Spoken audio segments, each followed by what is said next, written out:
Fala galera do canal, me chamo Julien e o vídeo de hoje ele é mais polêmico do que ele aparenta ser. Ao pesquisar um pouco mais sobre o assunto, eu achei até uma matéria onde dizia que o Brasil esnobou a China ao não assinar esse acordo do BRI, que é uma iniciativa de infraestrutura que envolve a China e outros países. É uma situação assim bastante complexa que iremos assistir nesse vídeo agora. Então já deixe seu like, inscreva-se no nosso canal para ajudar na divulgação e valeu! Xi Jinping's grand project is on life support. I'm talking about the BRI, or the Belt and Road Initiative. Another country has refused to sign up for it, and that too a fellow BRICS partner, Brazil. China tried hard to get President Lula da Silva on board last week. They hosted his advisors in Beijing. They tried to sell the grand BRI vision, but no luck.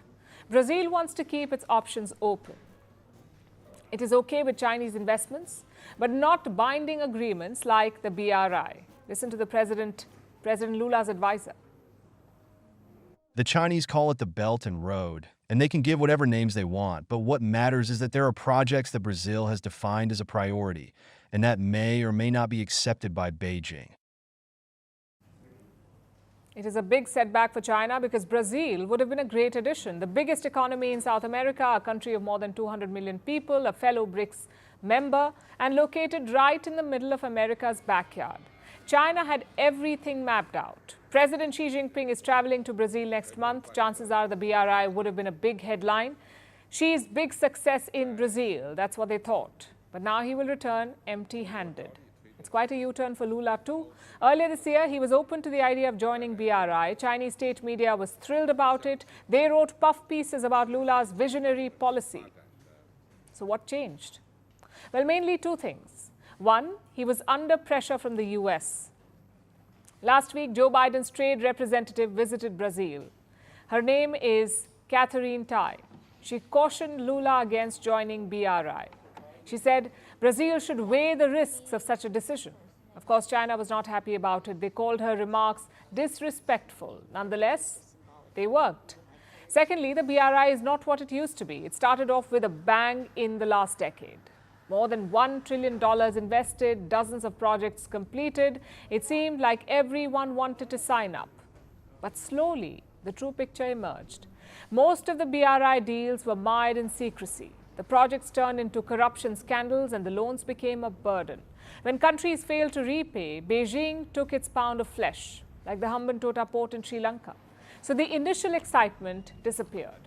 And the numbers reflect that.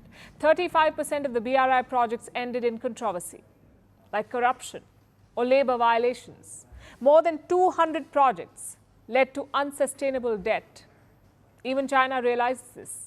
Look at their lending to Africa. In 2022, China gave less than $2 billion to Africa, their lowest in 10 years. So clearly the BRI is not paying off. Plus, China's economy is struggling. To give loans abroad, you need a strong domestic base. China does not have that anymore. It is also no longer the fastest growing major economy. All of this would have influenced Lula's decision. A, he doesn't want to antagonize the US, and B, he doesn't see any major benefits from the BRI. In many ways, this vindicates India's position.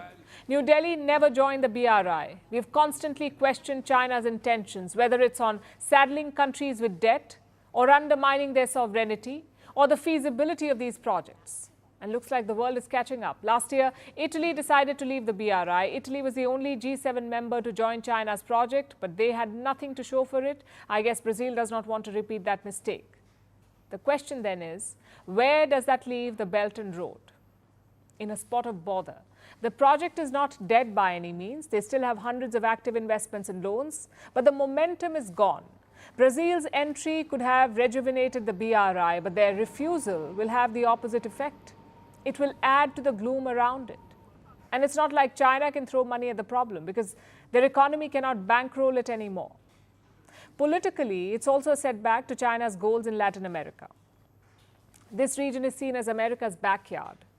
But China has been trying to make inroads here, and sometimes with success. China is the biggest trading partner for many South American nations like Brazil, Peru, and Chile.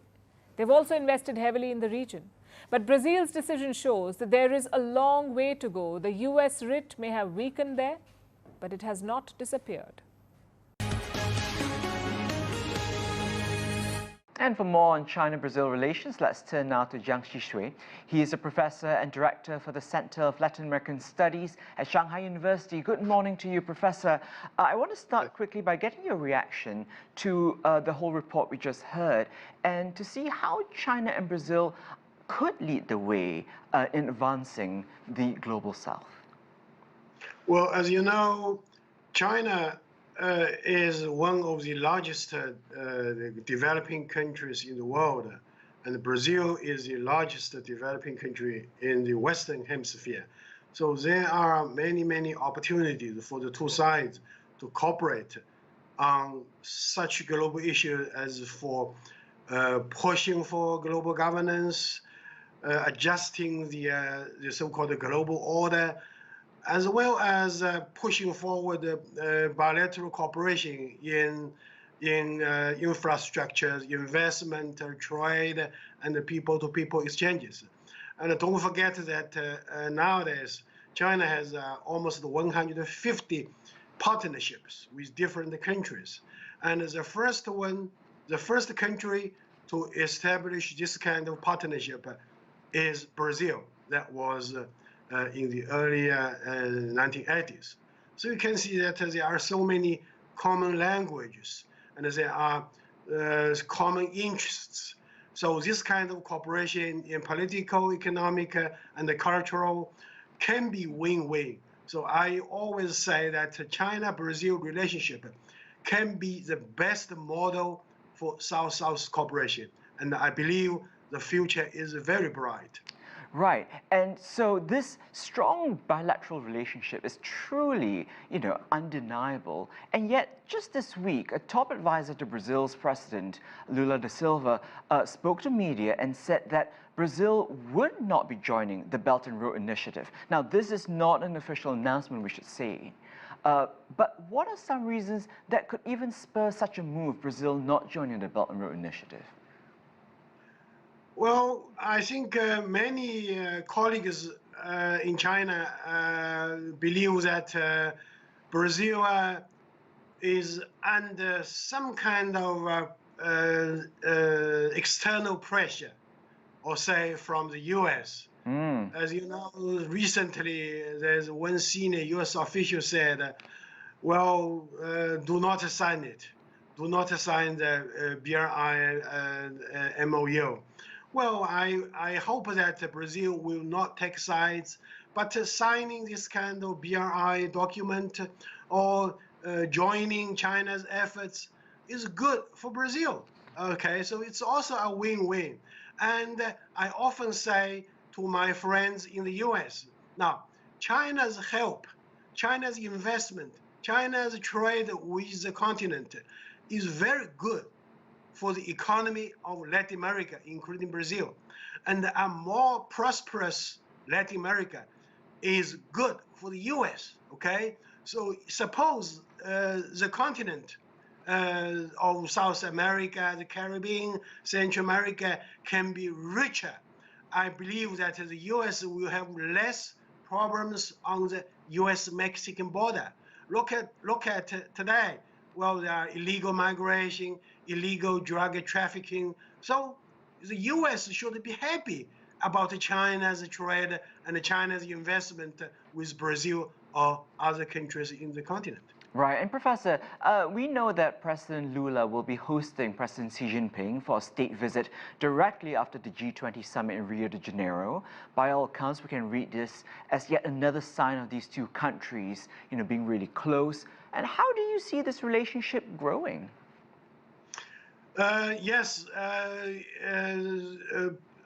believe that this coming meeting between the two sides will be one more step further to push forward this kind of bilateral relationship, particularly as you mentioned just now. Well, so as you know, Brazil is hesitant about this kind of a BRI initiative. I hope that the two sides can talk frankly to deal with all kinds of issues. Apart from bilateral issues, there are so many common issues on the global stage. So dialogue is very beneficial for both sides. and I'm sure after the G20 summit meeting, the bilateral relationship between the two sides will continue to move forward. And I hope that Brazil will change its mind, that it will take a more bold step to join in the BRI initiative. Right. Well, Professor Jiang Xishui, always good to speak with you. Thank you very much. Então, lembrando que a primeira matéria é uma matéria indiana, onde meio que ela deixou claro que ela apoiou o posicionamento do Brasil, até porque, pelo menos no que ela deu a entender, a Índia não comprou muito bem essa ideia do BRI, pois ela acha que é uma forma da China ter ainda mais influência sobre o país. Já o segundo caso é uma televisão chinesa, onde eles fizeram toda a politicagem, meio que mostrando que o BRI é uma coisa positiva para o Brasil, para a América Latina e até mesmo para os Estados Unidos, que ambas as reportagens ressaltaram que o Brasil está sim sofrendo pressão dos Estados Unidos. Ou seja, cara, é algo assim bastante dinâmico, e o engraçado é que Índia, Brasil e China, os três fazem parte dos BRICS, mas possuem posicionamentos diferentes. Já o posicionamento do Brasil foi mais o seguinte: cara, eu tô super afim de fazer acordo com a China, só que essa questão do BRI, não sei não. Todo mundo meio que desconfiado. Eu não sei muito sobre esse assunto, tô até com o pé atrás de falar qualquer coisa, mas por favor, caso você conheça um pouco mais sobre tudo isso, comente aqui embaixo, porque eu faço questão de ler e até deixa mais rico essa discussão inteira. Porque, cara, é uma situação extremamente complexa. Mas o vídeo foi esse, eu espero que tenham gostado. Deixe seu like, inscreva-se no nosso canal para ajudar na divulgação e valeu!